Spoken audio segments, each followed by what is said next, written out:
Su autor lo tenemos aquí acompañándonos. Él es Alonso Barán, filósofo, escritor, guionista. Gracias por venir. Bueno, Alonso. Libre pensamiento, ¿cómo no dejarse engañar? ¿Qué entendemos por libre pensamiento? Bueno, se entiende en la frase, pero libre pensamiento, ¿qué defiendes con esta idea?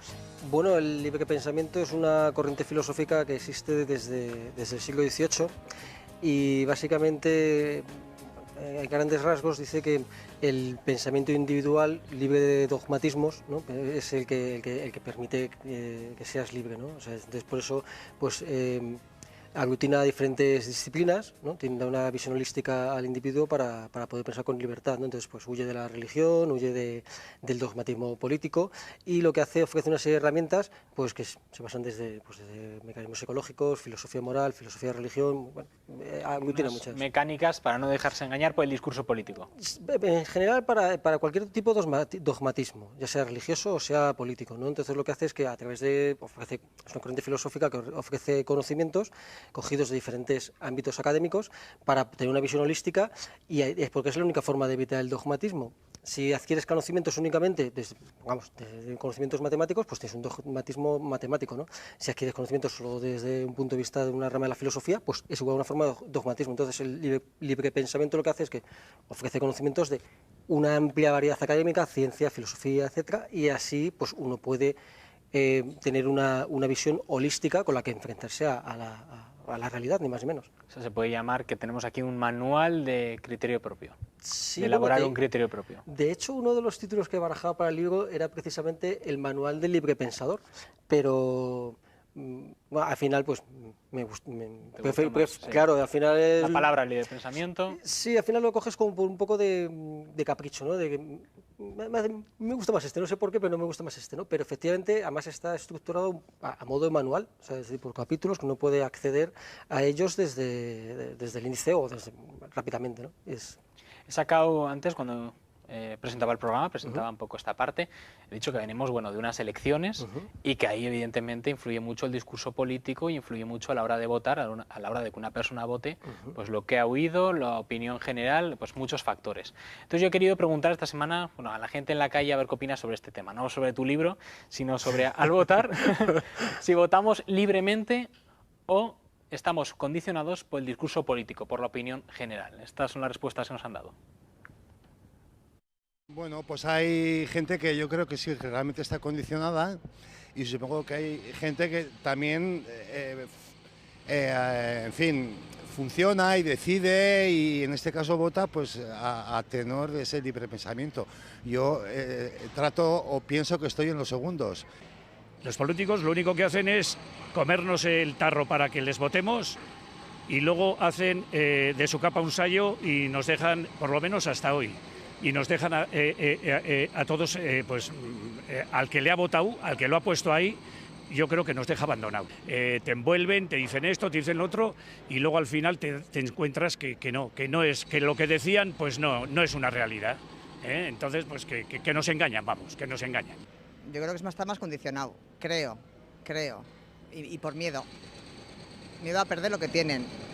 Yo creo que votamos, no sé, libremente y en base a nuestras ideas, no a las ideas de los políticos, porque los políticos para mí, cero, mucho manipulan, piensan dar todo, pero para ellos, para sus poltronas, para sus puestos, nada más. El pueblo, nada.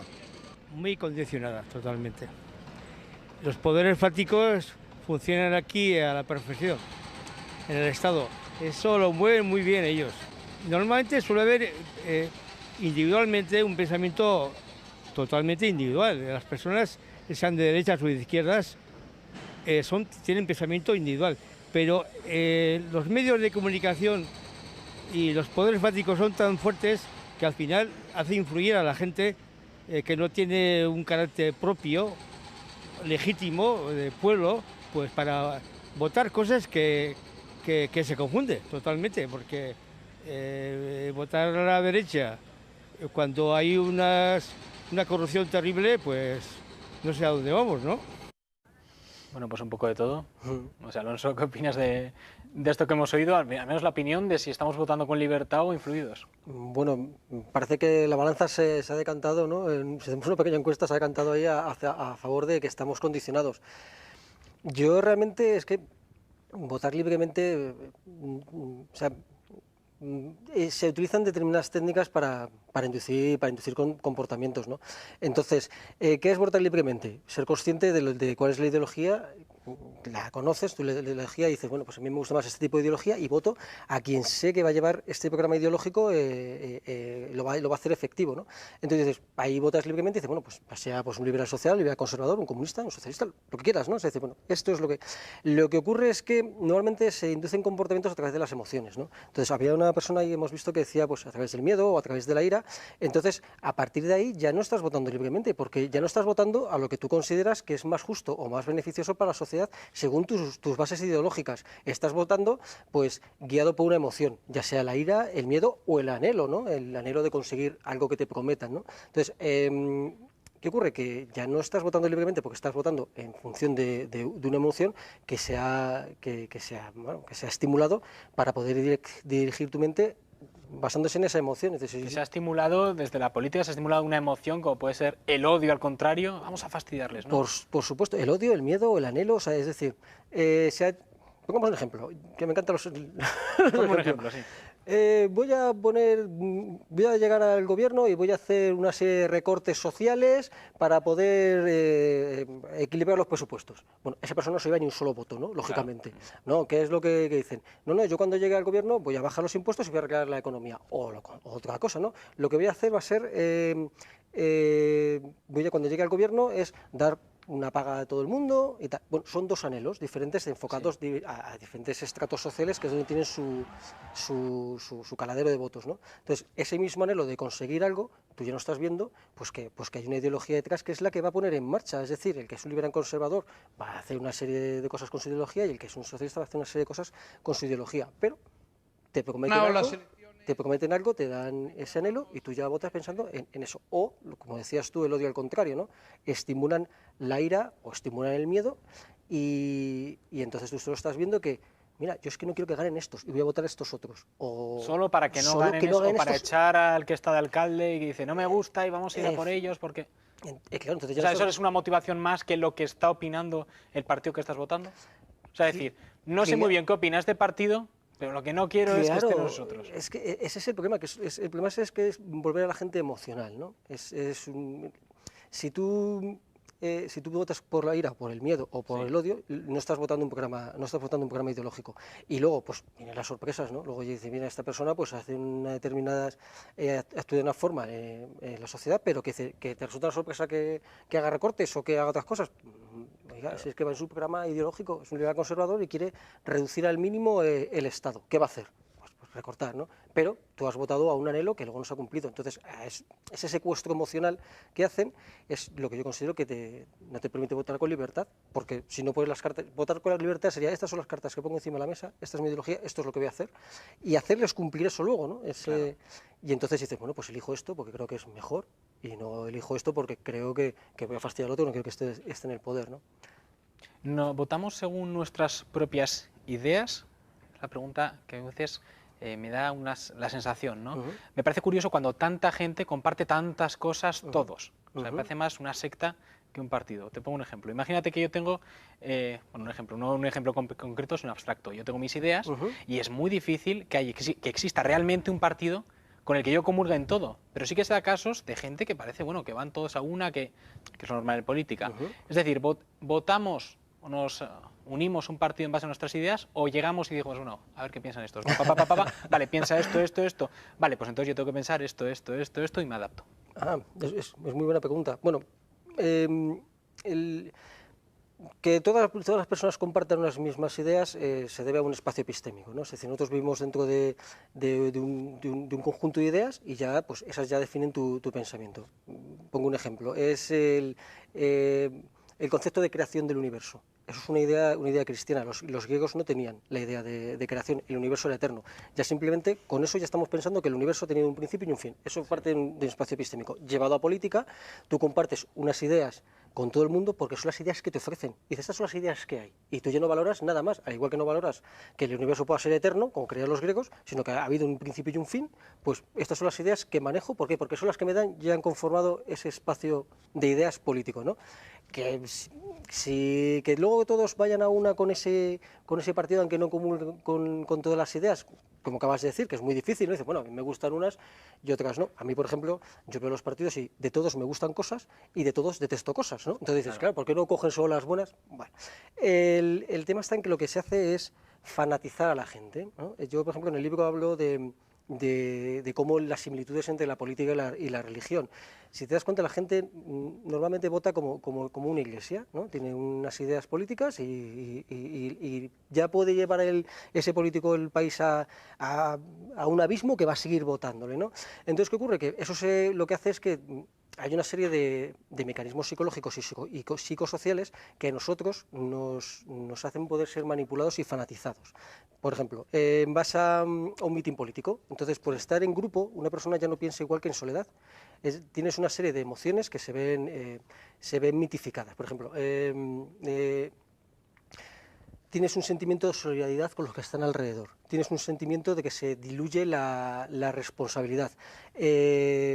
Son 7 u 8 procesos que todos tienden a eliminar el pensamiento individual. Entonces, ¿qué ocurre? Que tú estás viendo a un líder que está en un púlpito, como cura. Es como una visita papal y todos efectivamente, en el estás estadio, ahí, claro, y entonces ese estar en masa ya hace que determinados resortes psicosociales y psicológicos se activen o se desactiven. Entonces, esa persona está ahí como un líder.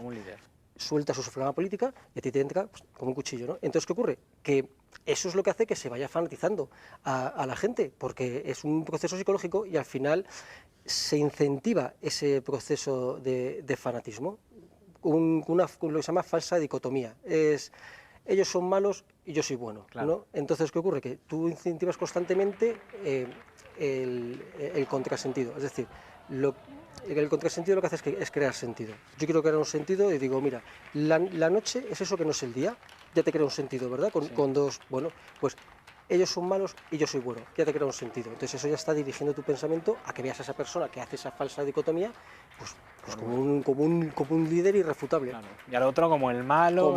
Como el demonio, ¿no? Entonces, eso es lo que comentas, ¿no? Del líder. ¿Votamos más partidos o personas? Bueno, no los...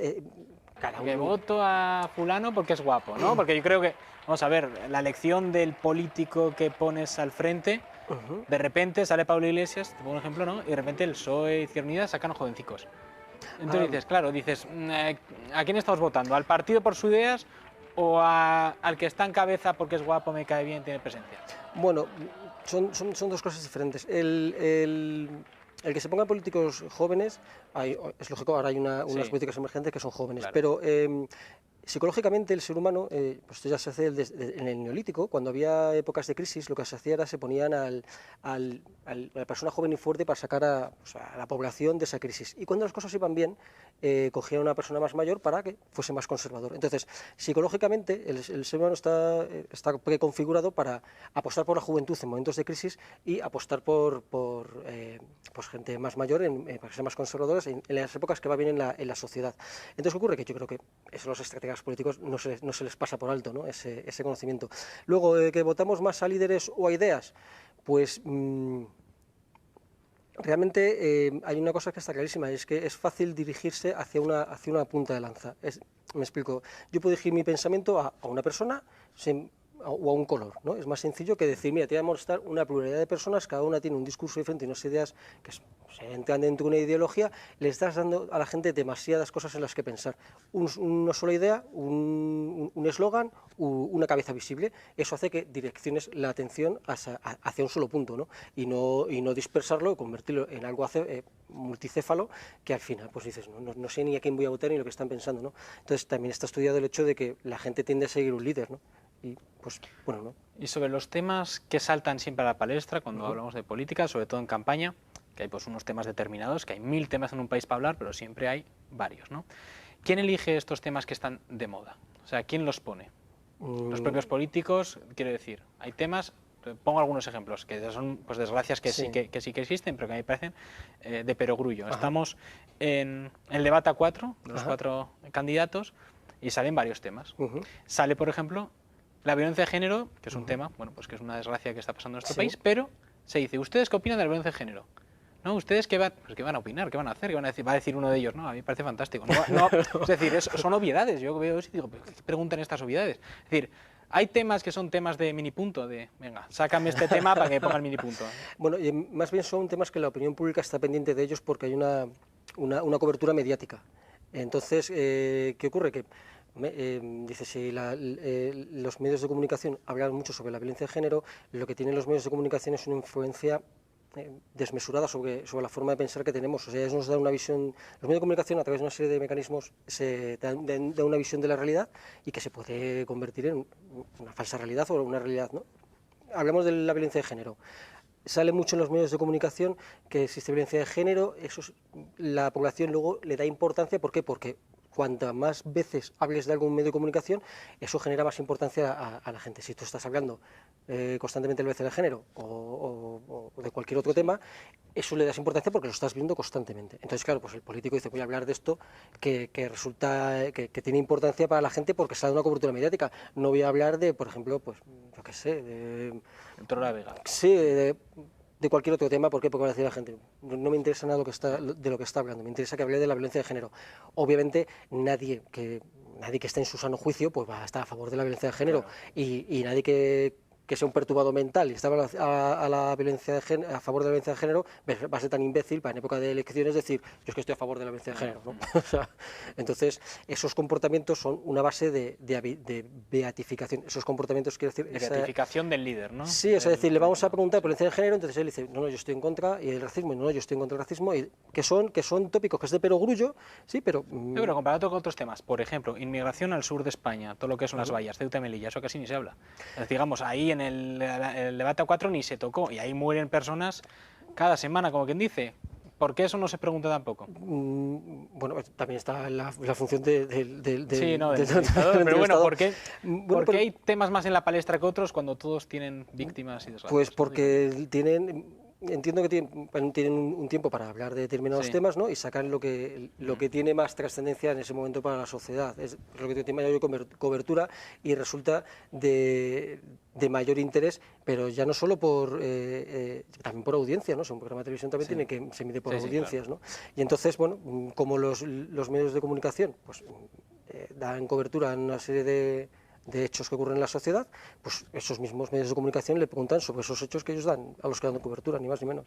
Sobre estas últimas elecciones que estamos comentando también, yo creo que igual tiene bastante que ver con este libro, con tu libro, Libre Pensamiento. Si votamos, también a la hora de votar, con esa libertad y no condicionados por el discurso, que puede ser el discurso del miedo, el discurso de la incertidumbre, que una mujer ha comentado antes en el vídeo, es que votamos por miedo, porque para mantener lo que tenemos, ¿no? Las estadísticas daban, y las encuestas, que va a ganar un gobierno de cambio, que va a venir el cambio. De repente a todo el mundo ha sorprendido que, ¡boom!, volvemos al bipartidismo, como dice, vuelve a ganar lo de antes. Sobre esto mismo quería preguntar también a la gente en la calle, sobre esta misma pregunta, sobre qué ha pasado aquí, que se esperaba una cosa, se ha habido pues un cambio de discurso y por eso ha habido diferente resultado, y esto es lo que nos han dicho. Pues esa es la pregunta del millón, lo dejo ahí. Yo me la hago a mí mismo también. Es la pregunta del millón. Yo creo que las propias encuestas, los sociólogos, los propios partidos que pensaban que iba a ser de otra manera, tampoco se lo explican. No sé si hay muchos referentes en la historia más reciente en este país, pero la verdad es que es una pregunta que tiene una respuesta realmente difícil. Yo no te la sé dar. Bueno, es que en general yo pienso que la gente es temerosa. En general la gente es temerosa. Entonces, igual no se dan cuenta de que esa nueva savia puede solucionar esa problemática que acabo de comentar yo, anterior, con otras fuerzas, con otras... No sé, yo creo que no hay atrevimiento. Entonces, ante esa inquietud, yo creo que al final pues dicen, vamos más o menos a lo seguro. Es decir, a lo seguro, a que los vuelvan a engañar, claro, como siempre, pero bueno. Más vale malo conocido que bueno por conocer. Pues porque el pueblo ha querido eso. Si el pueblo vota a una coalición o a un presidente o a una persona, es que lo quiere. Si hubieran querido los otros, le hubieran votado a los otros. Me resulta muy curiosa la frase, más vale malo conocido que bueno por conocer. Es decir, a última hora se ha incentivado este discurso del miedo. Yo sinceramente, bueno, en las encuestas yo también había escuchado que iba a quedar todo más o menos igual que en diciembre, y es lo que ha ocurrido, o sea, más o menos han tenido. Luego yo sí he escuchado mucho que había pues que es una forma de manipulación a través del lenguaje, ni más ni menos, que es decir, estamos a punto de ganar, nos falta muy poco. Y entonces yo decía, bueno, ellos ¿en qué se basan para decir que va a haber un gobierno al cambio, que van a ganar? No, lo están diciendo ellos, pero ¿en qué se basan? En unas encuestas que hacen en determinadas zonas. Yo más bien identificaba eso como el hecho de estamos a punto, vamos a hacer el cambio, únete a este movimiento, y que era más que nada pues un discurso más que que tuviese una base real, porque las encuestas que hacen pues se hace por paneles, ¿no? O sea, cojo unas cuantas personas en una zona determinada y eso lo extiendo a una población. Bueno, pues es que luego el voto del miedo, bueno, claro, es que cada uno hace su discurso basado en las emociones, o sea, de un bando utilizan el miedo y de otro bando utilizan la ira y la esperanza. En el libro pongo hay una cosa que se llama teoría de justificación del sistema, que dice que el ser humano tiene 3 necesidades básicas, que son sentirse valioso, sentirse que forma parte de un grupo que es valioso y sentir que forma parte de un sistema que es justo. Si no, esas necesidades se ven contradichas, entonces pues, no aceptas el sistema. Bueno, hasta ahí parece algo lógico y que todo el mundo... Sí. Yo lo que digo es que ya lo que pasa es que esto no se le escapa a esta gente, se le escapa a los políticos. Entonces, ¿qué hacen? Pues utilizan el discurso basándose en esto. El que está satisfecho con el sistema, ¿no? El que tiene sus necesidades, que se siente valioso, que está en un grupo valioso y que forma parte de un sistema que es justo, ¿qué va a hacer? Va a utilizar el miedo al cambio, ¿no? Es decir, el cambio va a implicar un cambio de tu estatus. Tú estás satisfecho, si no me votas a mí, viene el cambio y tu estatus se va a ver perjudicado. El que tiene su caladero de votos en gente que no está contenta con el sistema, ¿qué va a hacer? Pues va a estimular la esperanza, ¿no? El hecho, no, yo voy a hacer que forméis parte de un sistema justo. Entonces, ¿qué ocurre? Que basándose en esas 3 necesidades psicológicas que tiene el ser humano, se utiliza una emoción u otra en un discurso para poder dirigir el pensamiento de tus votantes, ni más ni menos. Entonces dices, si hay gente que no está contenta con el sistema, ¿qué le voy a decir? Que voy a cambiar el sistema. Si hay gente que está contenta con el sistema, ¿qué voy a decir? Que yo no voy a cambiar el sistema. Entonces utilizo unas emociones para, digamos, dar un valor semántico a mis palabras. También respecto a otra actitud que suelen tener mucho los políticos, no es aquí ves una estrategia también para influir, digamos, en el pensamiento colectivo o que realmente se lo sienten así. Ahora, por ejemplo, pues está muy de moda, ¿no? Decir, oye, que el alcalde o el gobernante, que siempre ha sido en toda la historia una figura de respeto, diga, no, soy uno más del pueblo y haga pues, alguna serie de gestos como rebajando y no, es que... Es decir, ¿esto realmente es bueno para la política, este tipo de actitud? Porque yo entiendo que el que gobierna, gobierna, y el que por algo será elegido para que tome decisiones. ¿Este tipo de actitudes se toman realmente porque ellos se sienten del pueblo o también para condicionar en plan, mira, nosotros somos y el resto son los...? Bueno, o sea, que los políticos besen niños en la época de elecciones es algo muy, muy común, ¿no? O sea, realmente se hace como forma de acercamiento. La política, ¿no? tiene un valor democrático sin indudable y es muy diferente a lo que es la monarquía en el sentido de lo que estamos hablando del icono, del líder. O sea, a los monarcas se les desde el siglo XIV, XV empezó a utilizarse una iconografía para dar la sensación de alteza, soy un rey, tú tienes que respetar mi autoridad porque lo digo yo y ya está. En el gobernante que necesita votos para legitimarse, pues hombre, tiene que dar un aspecto de, oye, yo soy alguien que sé cuáles son tus problemas, soy cercano a ti y sé por las cosas malas que estás pasando, no estoy en mi torre de marfil, ¿no? Entonces, eso precisamente se hace para acercar al gobernante al pueblo. Bueno, hay que mirar a los americanos en este sentido. ¿Qué hace Obama? Si Obama es casi muchas veces hasta un humorista, ¿no? Hace chascarrillos, enseña a la gente lo que hace el día de Navidad, tiene su perro, dan una visión humana del político porque eso lo que hace es que te sientas cercano a él y que puedas depositar tu confianza en un voto hacia esa persona. Y si es una persona fría y altiva, pues dices, bueno, yo no me fío. Pues mira, entre el que me fío y el que no me fío, pues la ansiedad manda, ¿no? Al que me fío, y lo hacen pues para que son gobernantes y que están para gobernar, pero dan esa cercanía pues para captar votos, menos. En tu libro también hablas, lo has comentado anteriormente, de que la democracia es una especie de religión. Sí, sí. Bueno, Nietzsche dijo que Dios había muerto. Bueno, él constató que la idea de Dios, porque ya somos tan religiosos en la sociedad, ¿no? Entonces él decía que ese vacío trascendental que ha dejado la idea de Dios puede ser llenado con cualquier otra idea. Entonces yo digo que es con la democracia con lo que se ha llenado. ¿En qué me baso en esto? No es una mera opinión, ¿no? Encuentro muchas similitudes. Por ejemplo, Dios es un ente abstracto que está en todas partes. La democracia es una idea abstracta que también está en todas partes. Hay mesías religiosos y hay mesías políticos. Hay sacerdotes que interceden entre la democracia y el pueblo, y los profanos, ¿no? Antes eran sacerdotes religiosos, ya no es, pues, como dices tú, el alcalde, el senador, bien.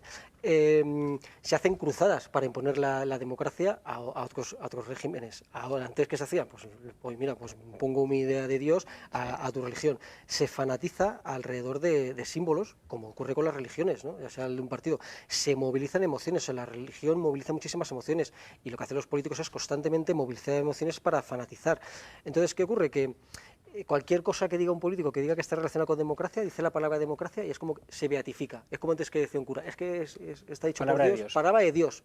Esto es democrático. Esto lo ha elegido la democracia. Bueno, oiga, pues entonces, por eso digo que ese vacío trascendental que tiene el ser humano, que nosotros tendemos a la trascendencia, pues ya no tenemos un Dios en el que llenarlo, y se llena pues con la idea de democracia. Y sí, hay rituales como las elecciones, los mítines. El domingo, como la misa. Efectivamente, los mítines.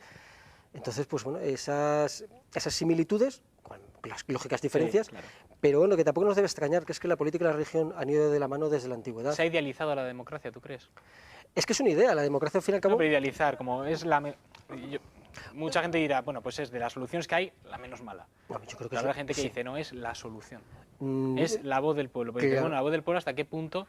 Por ejemplo, un ejemplo muy básico, ¿vale? ¿Por qué no hay democracia en la Iglesia? Porque si se eligiera al Papa entre todos, digamos, entre el pueblo elige al Papa, supongo que igual la gente no tiene ni los conocimientos teológicos que tendrá el que tenga que elegir, ni la cultura, ni los estudios. Es como si elegimos, es decir, es una manera de salvaguardar un poco el orden, ¿no? Claro. O si, por ejemplo, se elige al médico cirujano de un hospital, lo eligen, bueno, pues en vez de elegir el director, lo va eligiendo la plantilla, bueno, pues... No, yo prefiero que me opere el cirujano que sea el más competente y no el que esté elegido democráticamente, ¿no? Porque imagínate que es un demagogo que ha prometido a que va a dar a todo el mundo cualquier cosa en el hospital y luego es el más incompetente, ¿no? Respecto a la religión, bueno, el Papa lo eligen los cardenales, ¿no? Sí, los cardenales. Es una oligarquía y tal. En realidad, Papa puede salir cualquiera. Pero bueno, pero es que se supone que es el envío de Dios, ¿no? Entonces no puede salir. Pero sí, efectivamente, ahí no impera la democracia. ¿Qué ocurre con nuestros...? ¿La democracia es el mejor sistema que se ha inventado, el mejor sistema de gobierno? Por supuesto que sí. O sea, yo tengo una cosa muy clara, ¿no? Y es que, oiga, yo debo ser dueño de mi destino y no seguir los designios, dueño de mi destino dentro de una sociedad, ¿no? O sea, no hacer lo que me da la gana. Y no seguir los caprichos y los designios de un líder que es un tirano y tal. Entonces, ¿es el mejor sistema? Desde luego. ¿Es mejorable? Por supuesto. ¿Es empeorable? Claro que sí. Es decir, el conocimiento es acumulativo, pero podemos retroceder en las libertades y los derechos de un plumazo, ¿no? Entonces, claro. Hay que estar siempre alerta para que no nos engañen, ¿no? ni más ni menos. Exacto. Entonces, ¿se ha idealizado la democracia? Bueno, en mi caso, yo creo que más que una idealización es también una demostración, ¿no? Se ha demostrado que a lo largo de la historia las épocas que han sido más felices para la ciudadanía son las democráticas, y las tiranías y las monarquías pues no lo han sido. Claro, la democracia también permite que haya gobernantes que amparen a políticos corruptos, o sea, no sé qué, no, es decir, tiene como su lado de que el pueblo, al fin y al cabo, elige a un señor y ese señor, bueno, pues luego también hace y deshace como quiere, eso es así. Sí. O sea, pero son 4 años dices, tengo que aguantarle 4 años, ¿no? O sea, el problema está en que tú coges a alguien por una dinastía y claro, esto a los hijos de los hijos de los hijos. Y ya puede ser, y son corruptos entonces el problema está también en que yo creo que lo que se ha idealizado, bueno, más que idealizado, ha sido estimulado por los propios políticos, el hecho de decir que por haber sido elegido democráticamente, ¿no?, te salvaguardas de muchos pecados, ¿no?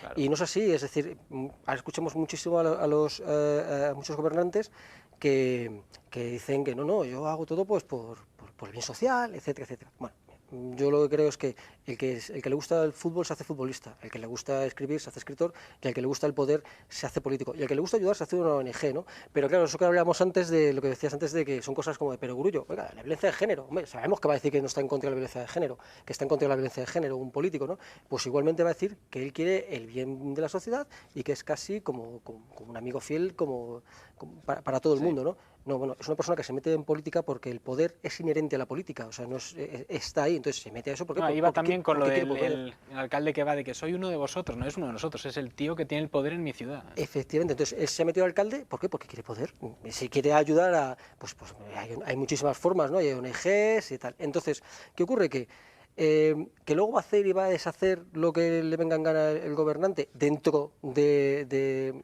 las cotas que se le ponen en democracia. Claro que lo va a hacer. ¿Por qué? Pues porque si lo que quiere es el poder. Entonces, ¿por qué alguien quiere el poder? Pues porque el poder es una forma de dominio sobre los demás y lo quiere pues para dominar, ni más ni menos. Bueno, Alonso, te quiero agradecer muchísimo el que hayas venido desde Madrid también a esta entrevista, aquí a presentar tu libro. ¿Cómo me va a faltar? Libre pensamiento, cómo no dejarse engañar. Bueno, pues un imprescindible, además, bueno, todo lo que estamos hablando aquí, más cosas ampliadas. Así que bueno, queda esta recomendación, lectura de verano, como no, además sí. Es cortito, está bastante bien eso es bueno. Eso para cualquier lado nos viene bien. Mil gracias, Alonso, por haber venido. Gracias a ti. Bueno, y ahora pasamos unos minutos a publicidad y a la vuelta regresamos para conocer el proyecto Up to You.